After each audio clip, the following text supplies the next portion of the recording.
Tato zpráva je pro vás všechny.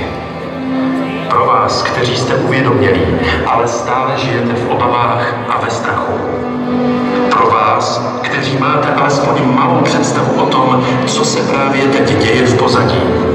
Pozorujeme válku mezi elitami a svobodomyslnými lidmi. Je těžké přihlížet tomu, jak nám pomalu odebírají naši svobodu. Je těžké sledovat kolem nás ty, kteří slepě kráčí naproti této budoucnosti, ve které bude vypadat dnešek jako procházka růžovým sadem. Je těžké sledovat ostatní, převážně ty, které milujeme, jak bojují s každou novou informací, která by mohla potenciálně osvobodit jejich mysl. Ale toto není jen beznadějná zpráva. Ani zpráva, která by vám měla dát naději, protože tyto časy nejsou jen o naději. Toto je zpráva odvahy. Tyto časy nám ukáží, kdo jsme až do úplného nitra nás všech. Otestují nás až na samotné dno lidství. Můžete cítit strach, můžete být vyděšení, bavte se o tom, ale hlavně v tom nezůstávejte. Vystupte až za hranici té beznaděje, až za hranici strachu. Mějte odvahu snít o lepším světě, i když se to mnohdy tváří jako nemožné. Toto znamená být odvážný. Být odvážný v těžkých dobách, nejen když je to jednoduché. Buďte odvážní pro svět, kde hluboko uvnitř našich srdcí víme, že vše je jedním. Svět, ve kterém se spojují a sjednocují rodiny a komunity, ve jménu svobody myšlení a vzniku nového vědomí. Svět, ve kterém jsou konečně uvolněny všechny léky na nemoci, volně vše, přijímuty, otestovány, chráněny a uschovávány na místo jejich zašlapávání. Svět, ve kterém existují opravdoví doktoři a medicína na místo jejich potlačování a umlčování. Svět, ve kterém se druhých neptáme, čau, jak se máš, ale jak bych ti mohl pomoci. Svět plný soucitu, že jsme tu jeden pro druhého. To je to, co dnes budeme v našich srdcích sdílet. To vše je možné, když se k této vizi nebudeme otáčet zády. Všichni o tom sníme a nyní se k tomu opravdu přibližujeme. Možná více než kdy předtím. Měli bychom si uvědomit a zapamatovat si, že před úsvitem je vždy největší tma. A že čím více se blížíme tomuto bodu zlomu, tím silnější jsou síly, které nás od toho odhání. My totiž tento boj vyhráváme uvnitř našich srdcí a našich myslí, ne tam venku na otevřeném poli. Takže pokud se ptáte, co dělat a jak se zachovat, tím úplně nejdůležitějším je být uvnitř silnější než kdy dřív. Teď není čas se schovat a čekat, že se vše samo napraví. Tak to nebude. Náš svět už nebude takový, jaký byl. Tak či onak bude naprosto rozdílný. A jak bude tento svět vypadat, je hlavně na tobě a na nás je to nyní je čas vystoupit do světla mnohem více než kdy dříve. Je na čase hovořit lidem pravdu. Je čas objevit vnitřní bohatství a pravdu pro ostatní. Nastal čas vyživit strach a beznaději a rozzářit se jako nikdy předtím. Slepě riskovat, i když vás budou ostatní diskriminovat a bude vás to stát reputaci. Je na čase dělat to, čeho jsme se vždy obávali. V těchto časech budou chtít použít proti nám naší schopnost vypořádat se se strachem jako takovým a se strachem ze smrti. Je tedy na čase rozpustit tyto strachy a použít je jako naše spojence, kteří nás naučí zůstat silnými, protože jsme schopni vytvářet mnohem více, než nám bylo řečeno. Schopni vytvořit svět v míru. Svět, ve kterém se budeme řídit naším vlastním vědomím, že jsme svobodní a máme neomezené možnosti. Svět, kde můžeme konečně začít používat utajované technologie a nápady, které vyřeší ty největší problémy, kterým lidstvo čelí, a dokonce i mnohem více. Takže pokud se bojíte a pociťujete pochybnosti a úzkost, prosím vězte, že tyto pocity jsou především pokusem posunout a dotlačit nás do nového zítřka. Takže klidně pociťujte strach a úzkost, ale uvědomte si, že vy nejste těmito pocity, touto myslí, tímto tělem. Jsme mnohem víc. A společně s tímto vědomím můžeme povstat a sjednotit se. Jako jedno lidstvo, jako jedna planeta. Uvědomělý, úplný a svobodný.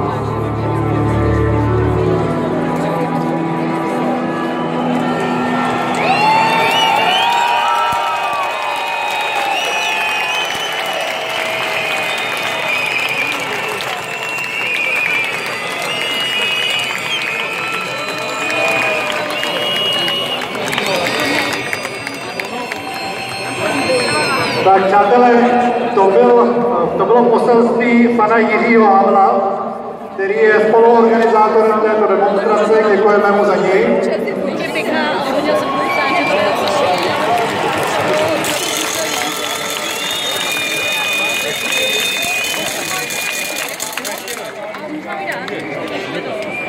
Jirka je ten, který u nás dává pozor na to, abychom byli duševně v pořádku. To je ten hodný. Tak vítám tady taky překladatelem pro neslyšící.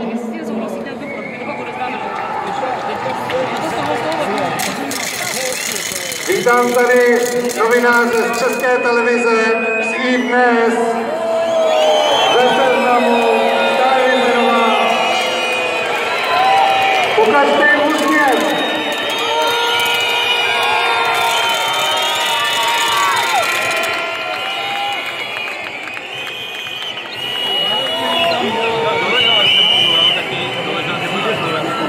A řekněte jim, proč jste tady, co všichni chceme.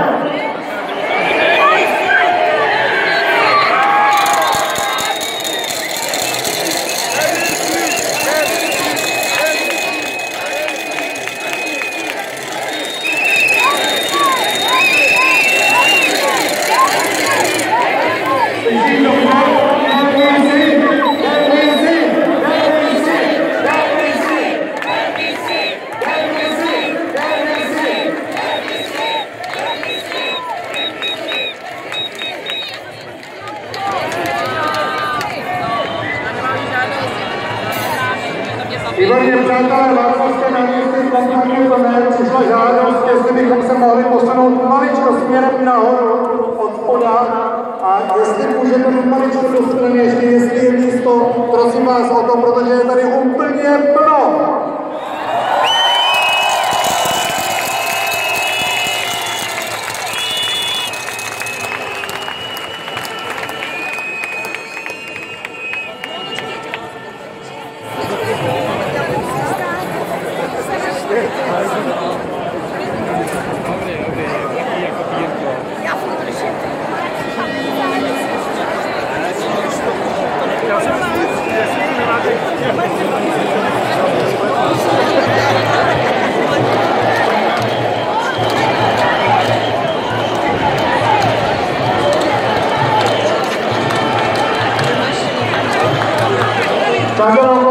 Bezpečnostní upozornění. Prosíme lidi, kteří lezou nahoru na sochu svatého Václava, z bezpečnostních důvodů slezte prosím dolů. Je to přání od policie, ať tu nemáme nějaké zbytečné zákroky. Děkuju.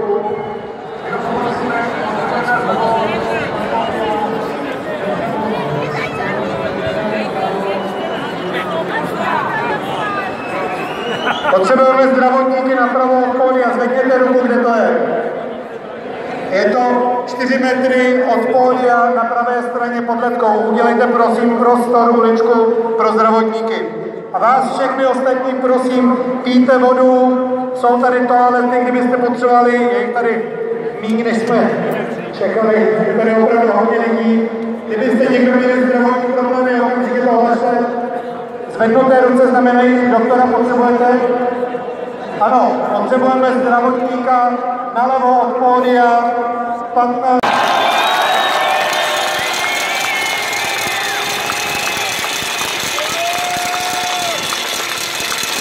Věříme, že dnešek bude počátkem změn. Možná si říkáte, že zítra se nic nezmění a že demonstrace nic nezmění, ale nenechte se mýlit. Už to, že jsme tu dnes v tak hojném počtu, svědčí o tom, jaký názor zde reprezentujeme. Chceme odpovědně rozhodovat o naší budoucnosti a nebýt pouze ve vleku událostí, které nebudeme schopni ovlivnit. Dnes společně uděláme první důležitý krok tím, že jsme se sjednotili na tomto náměstí. Děkuji.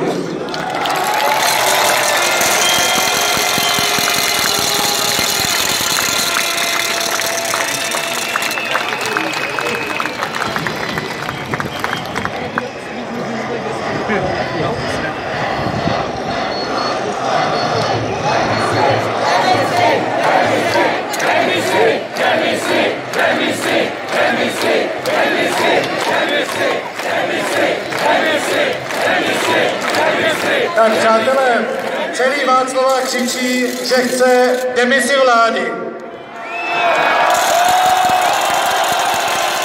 My to víme a budeme to prezentovat dneska celou demonstraci. Na konci demonstrace vyhlásíme náš požadavek na naši vládu. A samozřejmě náš požadavek bude to, co tady křičíte už dobré 2 hodiny. To znamená, že budeme chtít demisi vlády.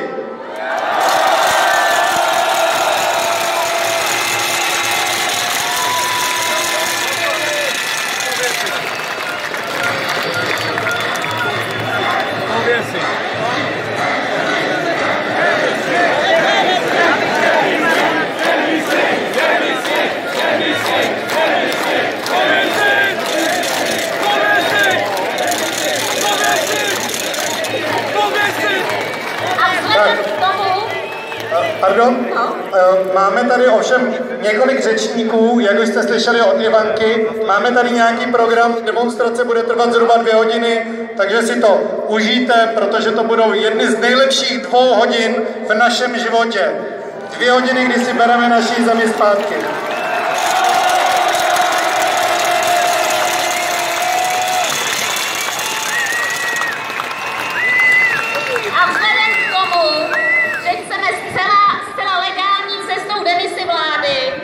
Demonstrace by měla být demonstrací poklidnou.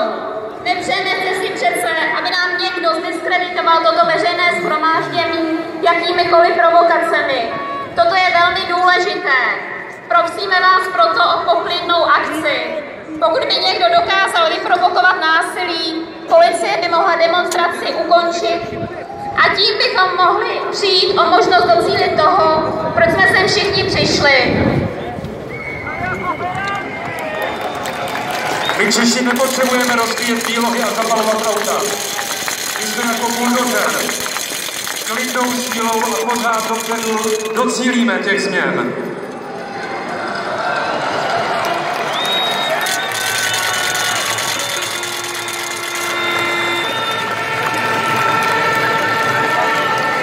Kdybyste viděli jakéhokoliv provokatéra, udělejte kolejný kruh a zavolejte policii.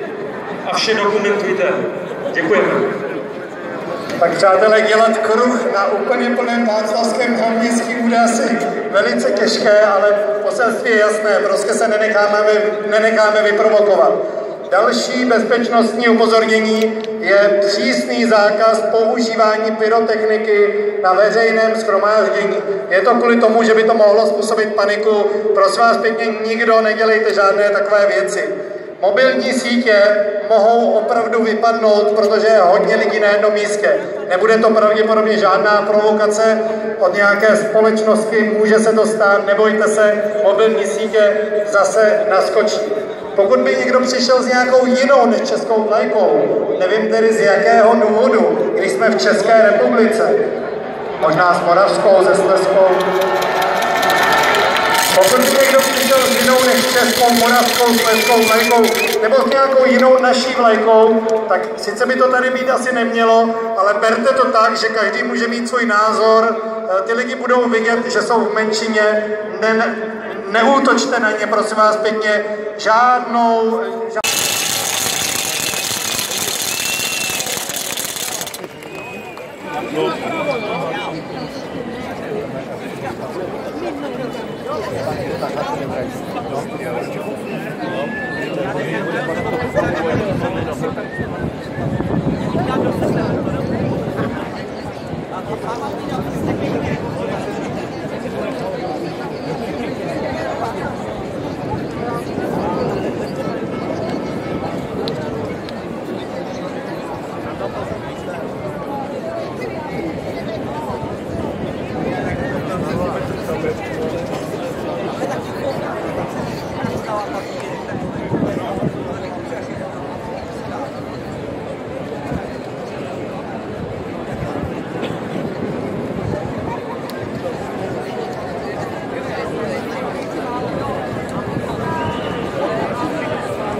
Udělejte prosím místo pro záchrannou službu, prosím rozestup, děkuji.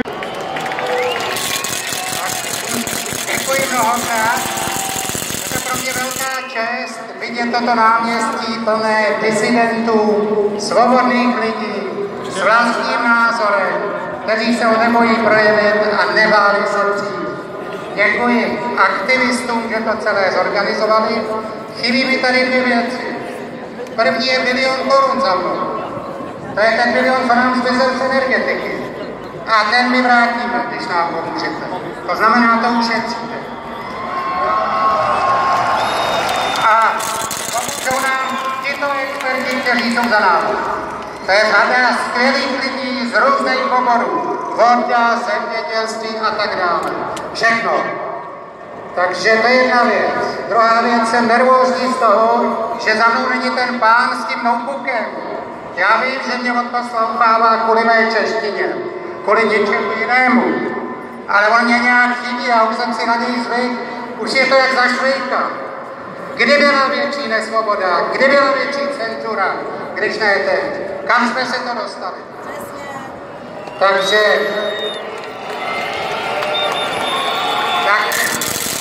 Teď se vrátím na zem, protože chci, abyste toto slyšeli konkrétně. Tato vláda má podle mě za cíl co nejnižší ceny energie v celé Evropě, nejlépe i na světě.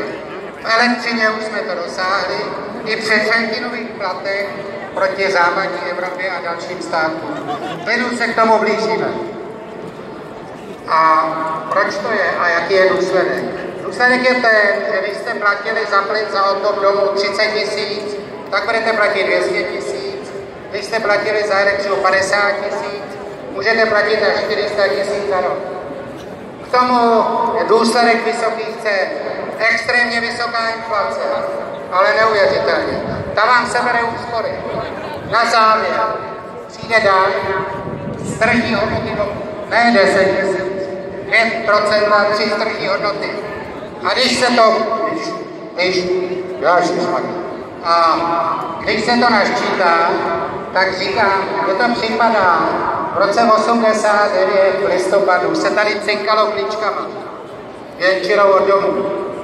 Teď tyto klíče, a to bylo proto, že jsme měli sympatie na západ. Teď bohužel, když něco neuděláme, tak tyto klíče od svých domů odesláme našim západním sousedům. A k tomu slouží vysoké ceny energie, k tomu slouží inflace a k tomu slouží ty nové daně, které se určitě chystají.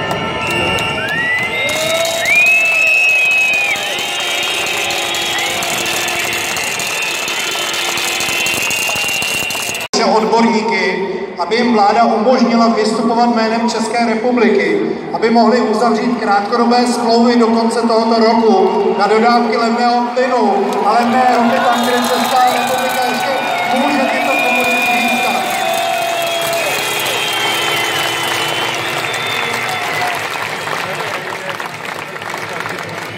Tak a teď na pódiu přivítáme inženýra Zdeňka Jandejska, který je odborník v zemědělství, je to bývalý ředitel agrární komory a je to člověk, který vám řekne, že České republice hrozí nedostatek jídla.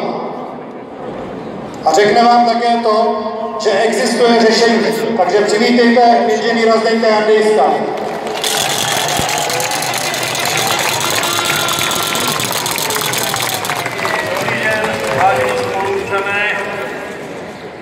Dámy a pánové, na závěr taky něco k tomu, co bychom měli udělat, aby jsme posunuli, to znamená snížili cenu potravin a dostali se do normálního stavu, aby si každý mohl koupit to, co potřebuje a za přiměřené ceny. Musíme pracovat na tom, aby se zvyšovala soběstačnost. Výstup pana premiéra, který byl v Českých Budějovicích před několika dny, byl směšný.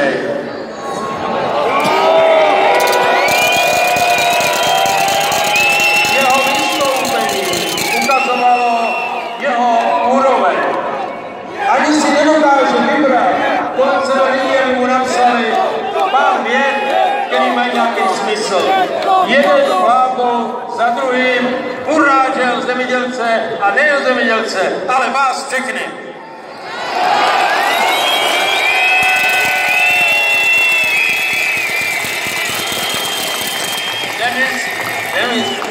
Demis.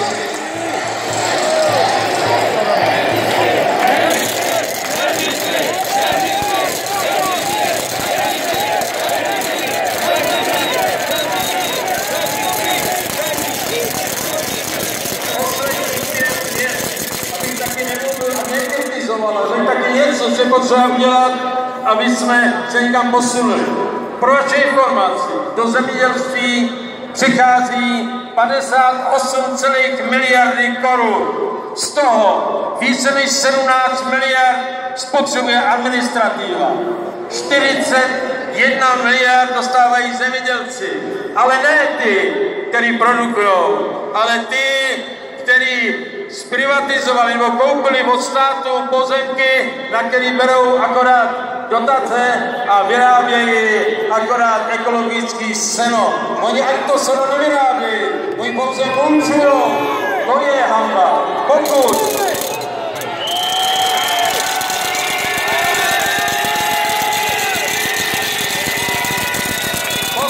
se nám podařilo prostředky nasměrovat tam, kde se produkuje, tak vám také věřte, že soběstačnost do 10 let se dostane na úroveň 80 až 90% a ceny budou úměrné. Nejlepší by však bylo, kdyby v Evropě všechny dotace do zemědělství skončily a pak bychom ukázali, kdo umí produkovat a kdo je nejlevnější.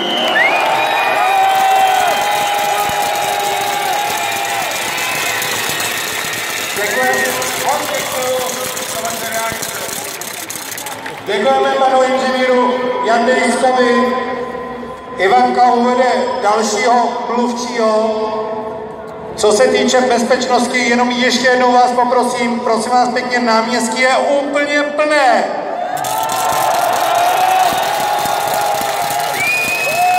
Postranní uličky jsou plné. Národní muzeum je plné. Prosím pěkně, buďme solidární, pokud se někomu dělá zle, Pomožme si navzájem. Děkuju moc. A protože Ivanka opět není, tak vítám dalšího řečníka. Ivanka vítá dalšího řečníka. Experta na dopravu a vodohospodářství a bývalého ředitele ředitelství vodních cest, inženýra Jana Skalického. Máte slovo, pane inženýre.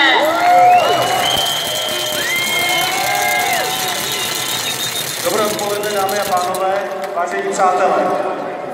Proč jsme dneska tady? Jsme tady proto, že si uvědomujeme, že Fialova vláda jednoznačně vede rodiny, firmy, města, kraje, zemi, tento stát do chudoby a do bankrotu. Je to úplně jednoznačně vidět.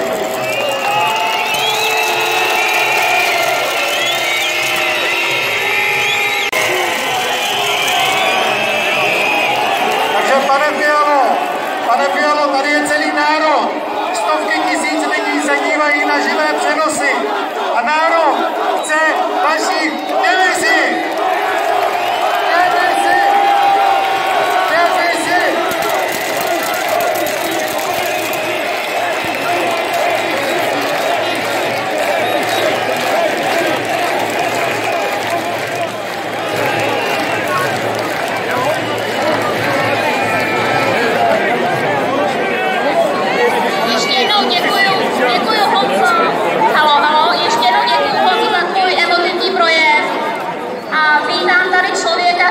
Uzavírá tuto odbornou část. Je to český ekonom, děkan Národohospodářské fakulty Vysoké školy ekonomické v Praze a vedoucí katedry hospodářské a sociální politiky, docent inženýr Miroslav Ševčík, kandidát věd. Máte slovo.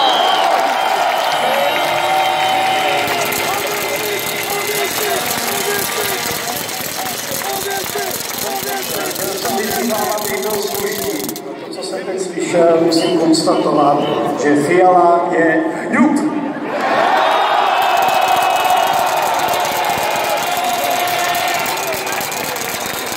Fialo, nejsem žádný ruský troll. Byl jsem dřív než ty, který protestoval proti ruské okupaci ještě dávno před listopadem 89. Fialo nezaslouží si vést tuto republiku.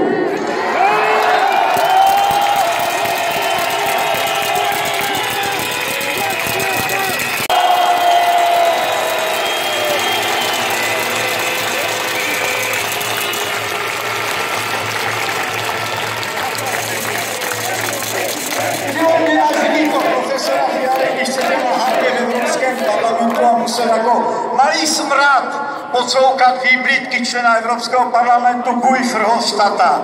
Bohužel si je nechal líbit. Kdyby měl koule, tak by mu dal aspoň slovně po hubě za jeho nehorázné řečí. Za třetí se blížíme v polovině. V současné době jsme bohužel součástí zcela nesmyslného, ideologického, zeleného, sociálně inženýrského plánu Green Deal a jeho jednotlivých programů, který sám slavný německý ekonom, nejcitovanější, Herbert Zinn označil za největší centrální plán od druhé světové války, mimo jiné překonávající ve svém rozsahu i éru socialismu. To znamená, že Green Deal je postaven na centrálně administrativně direktivně státně stranicko-byrokratickém řízení a plánovité ekonomice. Green Deal je potřeba úplně zrušit.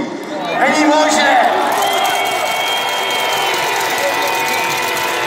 Není možné pokračovat v tom, aby takzvaný program bude proti klimatickým změnám, které se mimochodem dějí od vzniku života na zeměkouli, aby tento nesmyslný plán odnášeli běžní občané, kteří mnohdy nejsou schopni rozpoznat to, co zavádíme procesy, se udělaje s jejich peněžankem. Mohl bych mluvit o elektromobilitě, prosím vás, ten nesmysl. Všechny suroviny potřebné pro elektromobilitu má Čína, Rusko a africké země, které ovládají Číňané. My nemáme skoro nic.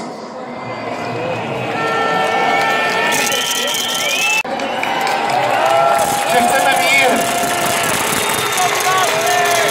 A ve jménu míru, abychom vypustili, je na vypuštění? Tak prosím, vypusťte holubici míru. A prosíme, paní prosí, aby byl klid.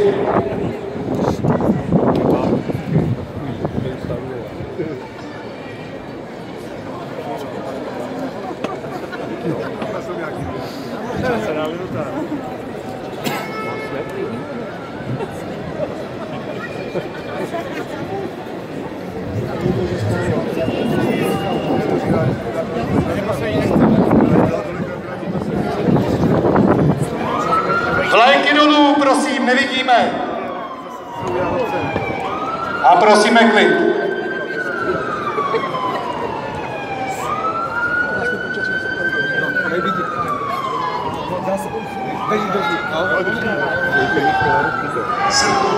Šest, 5, 4, 3, 2, 1. Lásku a mír!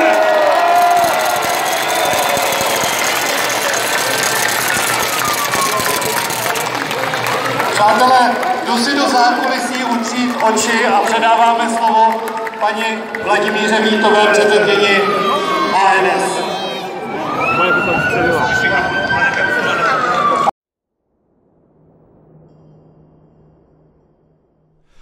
Kde domov můj, kde domov můj, voda hučí po lučinách, hory šumí po skalinách, v sadě skví se jara květ, zemský ráj to na pohled, a to je ta krásná země, země česká, domov můj, země česká, domov